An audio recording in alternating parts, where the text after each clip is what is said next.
भक्तजनों, अब हम श्री हरि का यह परम कल्याण में वराह पुराण के अंतिम अध्याय में पहुंच चुके हैं। अथ श्री वराह पुराण्यामः सप्तदशद्वैशतम अध्याय। वराह पुराण की फलश्रुति। सनत कुमार जी कहते हैं, हे भगवान, आपने यथावत मेरी सभी शंकाओं का निराकरण कर सारी बातें स्पष्ट कर दी।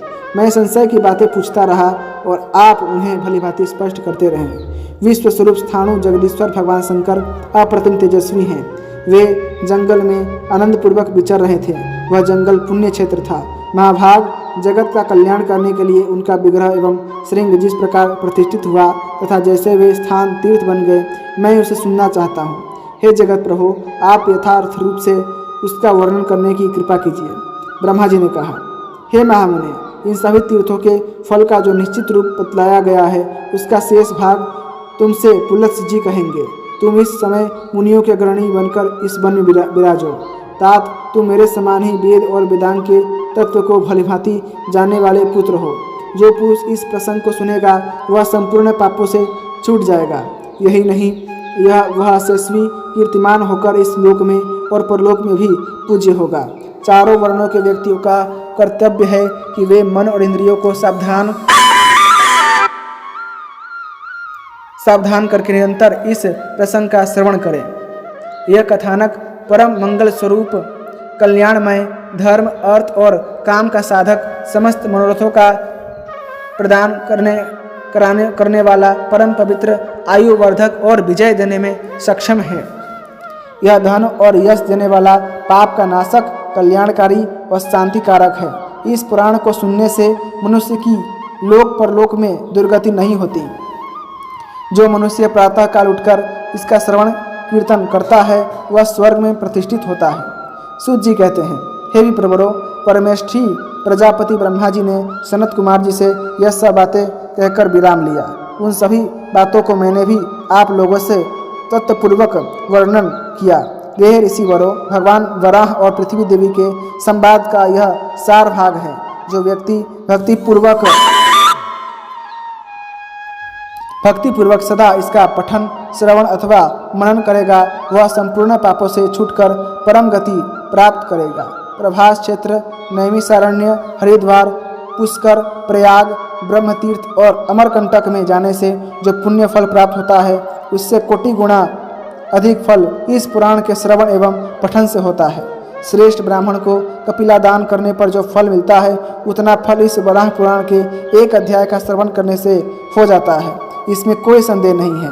पवित्र होकर सावधानी के साथ इस पुराण के 10 अध्यायों का श्रवण करने पर मनुष्य अग्निष्टोम एवं अतिरात्र यज्ञों के फल का भागी हो जाता है। जो बुद्धिमान व्यक्ति उत्तम भक्ति के साथ निरंतर इसका श्रवण करता रहता है, उसे भगवान वराह के वचन अनुसार यज्ञों, सभी दानों तथा अखिल तीर्थों के अभिषेक का फल प्राप्त हो जाता है। इसमें कोई संदेह की बात नहीं है। पुत्रहीन व्यक्ति इसके श्रवण से पुत्र को और पुत्रवान सुंदर पौत्र को प्राप्त करता है। जिसके घर में यह वराह पुराण लिखित रूप में रहता है और उसकी पूजा होती है, उस पर भगवान नारायण पूर्ण संतुष्ट हो जाते हैं। हे वसुंधरे, इस पुराण का श्रवण करके सनातन भगवान विष्णु की भांति चंदन, पुष्प और वस्त्रों से पूजा करनी चाहिए और ब्राह्मणों को भोजन कराना चाहिए।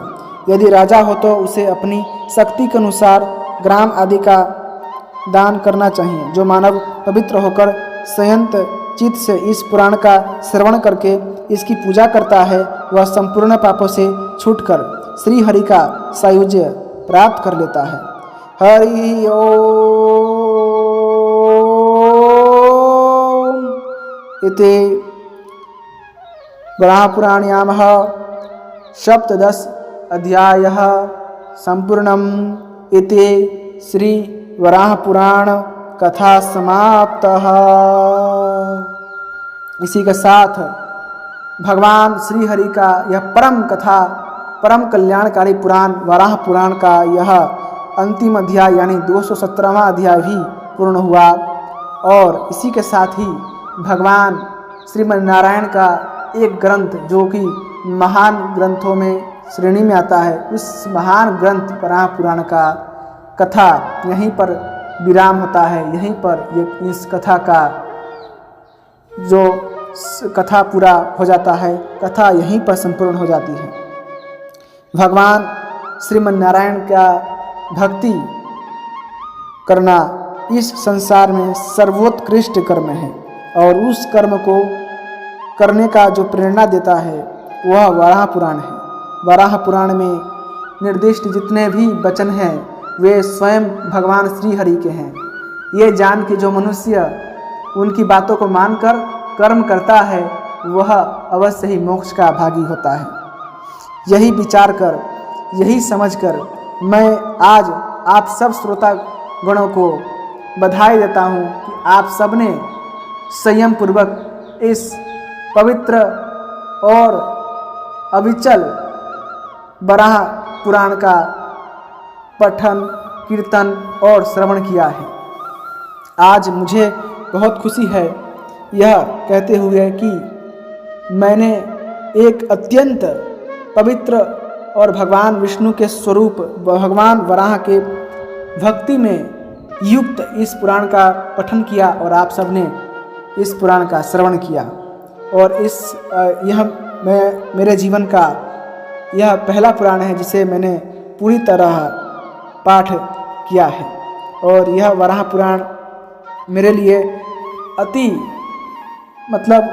आप कह सकते हैं कि मेरे लिए ये कल्याणकारी हमेशा रहेगा और यह मेरे उदर में, ये मेरे दिल के हमेशा करीब रहेगा। और क्योंकि यह मेरा पुराण पढ़ने का सबसे पहला पुराण था, इसीलिए मैं आज अति प्रसन्नचित हूँ। इसी आशा के साथ कि अब आगे जाके जो लिंग महापुराण का जो बचे हुए अध्याय हैं, स्कंद महापुराण के कुछ कथाएं और हैं, कुछ नहीं और भी बहुत सारी कथाएं वैष्णव खंड में हैं, उन सबको भी मैं अवश्य कहना चाहूँगा। तो चलिए वीडियो को यहीं विराम देते हैं। भगवान वराह आप सबका कल्याण करें, ये इसी आशा के साथ मैं अब इस कथा को विराम देता हूँ। अब यदि आपको यह वराह पुराण की संपूर्ण कथा पसंद आई है, आपको भगवान श्री हरि में रुचि है और ऐसी ही कथा और सुनना चाहते हैं, कृपा करके वीडियो को लाइक करें, चैनल को सब्सक्राइब करें और अपने दोस्तों के साथ इस कथा को जरूर शेयर कीजिएगा, साझा कीजिएगा। जय श्रीमन नारायण, जय श्री वराह स्वामी।